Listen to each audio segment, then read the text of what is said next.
Thanks for staying with us. According to reports, 32 people were killed and 14 injured during an attack on travelers in Garabiu in northern parts of Plateau State. The victims were in a convoy of 5 buses and were traveling from Bauchi State to Ikare in Ondo State, where they were attacked. We'll show you this clip of the report, and then we'll come back with a conversation on this. Watch this.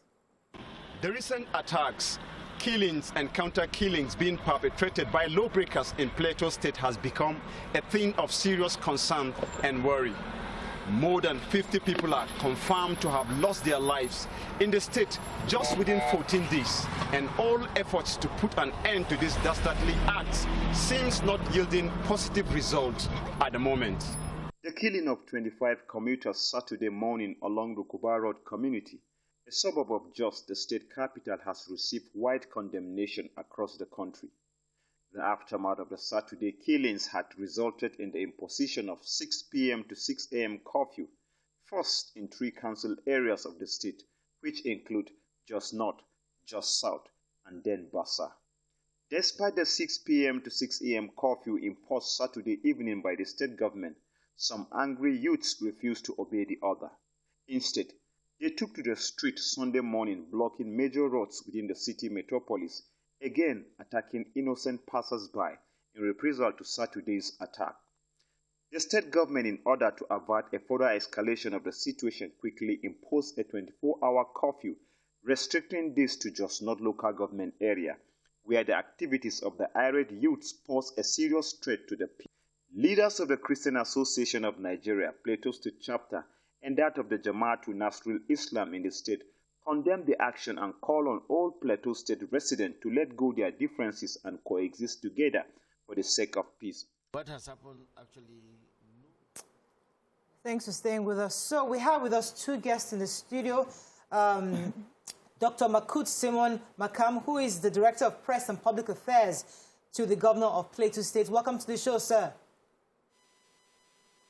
Thank you very much. Good morning. Good morning. And we also have Chinge Dodo, who is the former president, Irigwe Youth Movement, Plateau State. Good morning. Are you there? Good morning, TVC. Yeah. Good morning, viewers. Good morning. So let's start with Dr. Makut. We know that the government have declared a state curfew for the state right now. What's the update concerning arrests that have been made? And what's the police saying? And where are we with the investigation as of this morning? Thank you very much. This is an opportunity to give an update. As at the evening yesterday, the security heads in Plateau State met with the governor to brief him on the developments regarding the curfew, the arrest, and the search for those that were still missing. As of yesterday, about 30 people or so have been arrested, while 36 other people were recovered unhurt. Some of them were actually hidden by people around the community when they sought refuge and were kept until the security forces could reach them to get them. So continuous search for perpetrators is ongoing. And yesterday morning, the tension was very high within Jos North, and a lot of confusion in the morning. And so the governor had to, on the advice of the security head, impose a 24-hour curfew on Jos North in order to prevent escalation of the situation. Right. The Commissioner of Police made mention in the evening yesterday that about 7 people were killed from the skirmishes of the morning. So as at now, Jos North is under 24-hour curfew, and then Jos South and Bassa are still observing the dusk to dawn curfew. Right. Okay, let me come to Mr. Chinge Dodo. As former president of the Irigwe Youth Movement in Plateau State, reports have alleged that Irigwe youth were responsible for these killings. Could you give us an update on that? What exactly, is that true? And if it is, what exactly was their grouse that caused them to carry out these killings? Let me first and foremost condemn these atrocities from fellow human beings to fellow human beings, and to also say that it is very, very unfortunate, it is very, very embarrassing, it is quite astonishing for a security agency that is yet to carry out its own duty to come out to say clearly that a particular tribe is responsible for killings. Let me also inform our listeners and viewers that on Saturday morning, when we all assemble at Plateau Hospital, by the way, is like 3-4 kilometers to Rukuba Road, venue of the incident. Irigwe people were mourning the death of their beloved ones, and we were to give them a mass burial. On reaching the police headquarters along Jos, we came across a convoy of security personnel, that is personnel Operation Safe Haven, who were on their way to Rukuba Road to rescue or to be at the scene of this attack. Unfortunately, we were stopped at a particular junction and we were asked to turn back and follow another route to our village called Miango, where the mass burial was to take place. And when we were doing the mass burial, we read a statement by the police accusing our people, a people who are mourning their beloved ones, a people who are bereaved, a people that since 2017 has been under series of attack and yet no victims, no attacker has been arrested, and then we hear the police accusing us.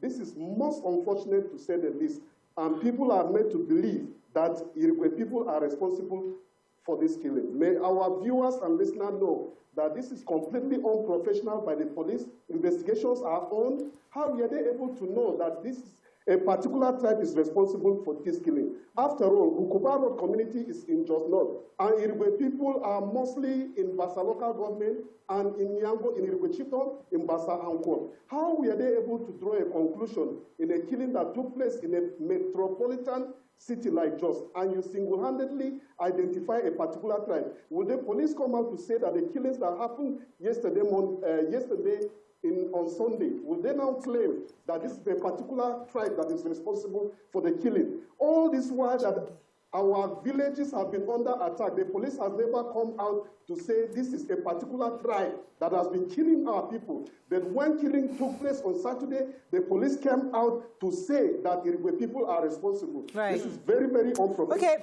This shows how unbiased the security are in Nigeria. All right. Go ahead, Tokwe. Mr. Chige Dodo, as our heart goes out to you, your entire community, and everyone who suffered loss, not just in this immediate incident, but the perpetual back-to-back incident that keeps happening. I saw the video. It was heartbreaking. I can't understand. I don't think you will help us understand. How can human beings be so evil and vicious to another human being?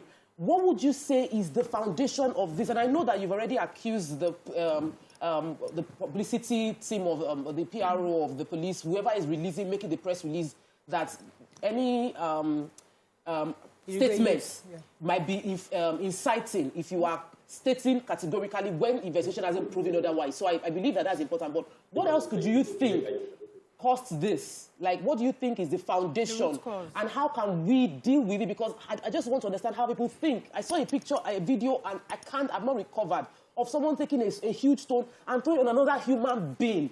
Like, we have the same blood. Please. You see, what I make of this is when injustice is becoming the order of the day, human lives will no longer value. I tell you the truth. Anywhere there is breach to security in any part of the world is likely going to have implications to any part of the world. And so I think in the past, security have not demonstrated readiness, sincerity, and objectivity in carrying out this attack. And so each time people are killed, no report of a breakthrough in terms of arrests and trials in court are made. And so some of us are made to believe that they can go on killing spree and go free. And until and unless justice is done on perpetrators of these evil acts, evil will continue to reign in our society. Unfortunately, as a people, we can say that more than 700 of our people have been killed in the last 3 years. At the moment, I was thinking that people should be calling it when people sympathizing with them over the loss of their beloved ones, especially in the last 2 weeks. We have had about 74 of our people killed. What we should be expecting from government, from security agencies, are words of condolences, words of encouragement. Instead, the police that is meant to protect us is single-handedly telling the world that our people are responsible for this killing. And we challenge the police to come out with the evidence to prove that if we're people in a cosmopolitan place like Rukvarot, that our people are responsible for this killing. This is honestly embarrassing in the 21st century that the police are supposed to be seen working hard to bring criminals to justice. All right. These are really important allegations. Let me go on a break. When we come back, we'll engage the government official on this to see if we can confirm what Mr. Dodo is saying. Stay with us. We'll be right back.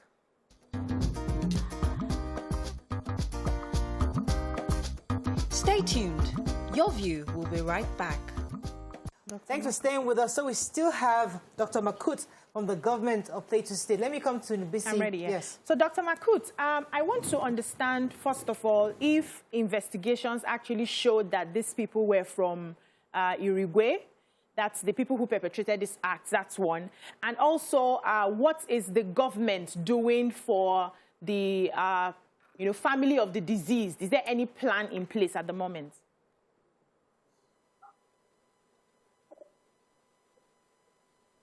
Well, thank you very much. I'm sorry I have to change location. It's okay. We're supposed to go out. It comes with a new normal. It's okay. From now, so actually, the issue of name calling and labeling of criminals is what His Excellency has fought against since he came into office.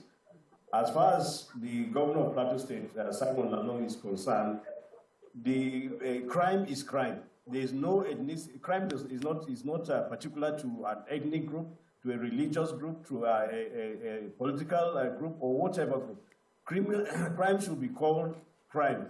So in this case, the stand of the Plateau State government is that these perpetrators must be fished out. There's no ethnicity attached to them. And if investigations later on prove, and they are taken to court that this is a crime that was committed because of their ethnicity, because of their religion, because of anything, then they will have to answer to the law. So for this, at this moment, the government does not want to encourage that kind of narrative because it is divisive. It is, in fact, one of the problems that keeps inflaming the situation. When people, instead of looking at crime and calling it a crime, they are owning it because the perceived perpetrators belong to their tribe, belong to their ethnic group, belong to their religion, belong to their political party or what. And then on the people being, the people that were attacked, I can tell you that those who were rescued are being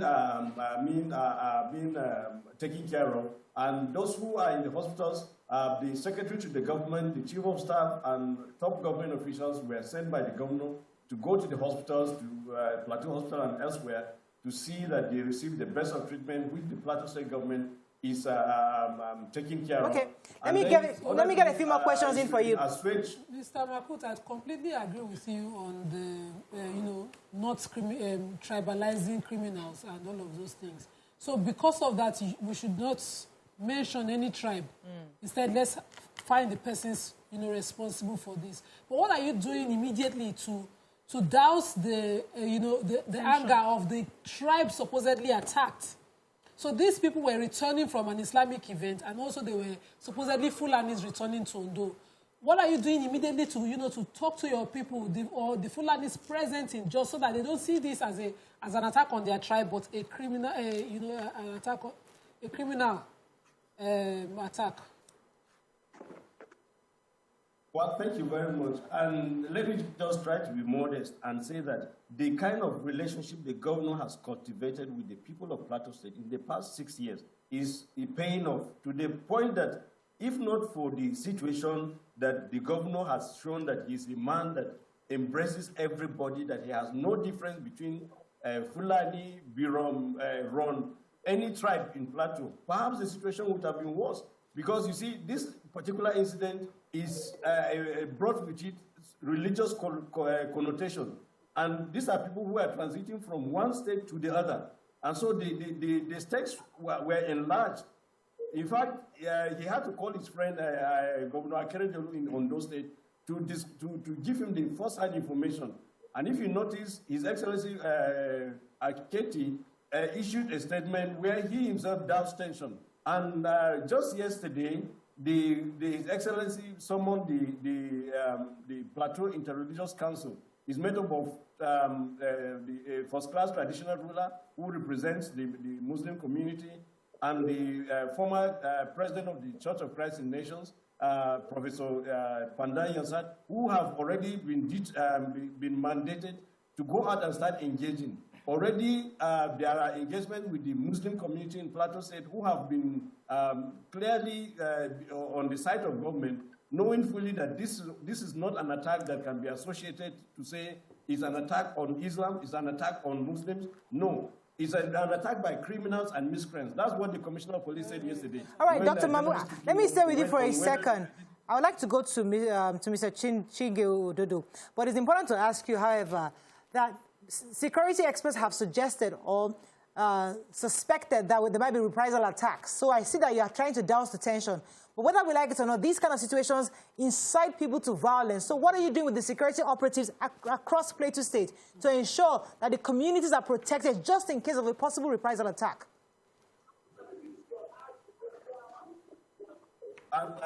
Thank you very much. That is the good news that we got yesterday, that the IGP has sent in a reinforcement led by DIG also to come to the state, because one of the issues that the state has grappled with over time is the issue of capacity. Just some months ago, His Excellency, the Governor of Plateau State, procured 200 security motorcycles to enable security personnel enter to the hinterland, and of course 50 patrol vans which were distributed to security agencies. So already we have the Peace Building Agency, which is continuing dialogue and engagement with various communities. But Plateau State is one of the states that has embraced community policing. As also, we have Operation Rainbow, which is more or less our own state police, if you like, that composes of various security agencies bringing personnel together, and of course, it's being sponsored by the state government. So the Excellency has directed that every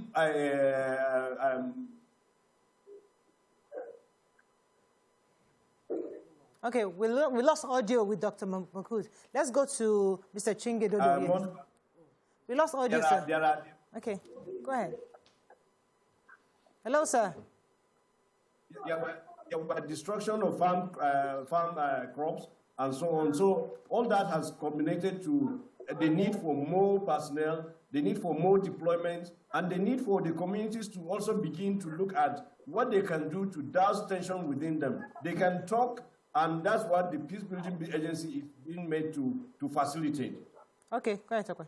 So, Mr. Chige, I want to ask you, there are speculations online that this attack could have been sponsored by people who want to just destabilize the community. Based on being that you've lived there, do you think that there are external forces who, maybe for political reasons or are profiting from the crisis, are intentionally funding this crisis? And how do you believe it should be addressed? Well, that question should be directed at security agencies, because they are the ones that are paid to obtain information, do intelligence gathering, and then tell the government based on facts on ground. But let me also inform our viewers generally that, honestly speaking, most parts of the Middle Belt are under siege. We foresee a land-grabbing agenda, and we foresee a calculated attempt at chasing out inhabitants of native communities in the Middle Belt, on the Plateau, and elsewhere.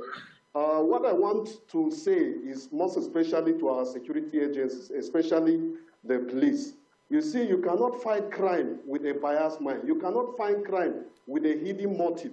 You cannot find crime while showing love and to others and then abandoning others. We have just been told that there is a special crack team from the force headquarters that have been sent to reimburse the security on the plateau. Where was the Inspector General of Police when hundreds of Irigwe people were being massacred and murdered? Where was the Inspector General of Police where our farm crops were being mauled, destroyed? We salute this effort, but we are asking, why is it that it does seem that a particular section, a particular people requires much attention than others? This is one Nigeria that the Inspector General of Police has vowed and has sworn to protect and secure. And then suddenly people are killed, no word of condemnation is coming from the force headquarters, and then something happens, immediately we see a sharp response. And I have words to the PPRO of the police on the plateau.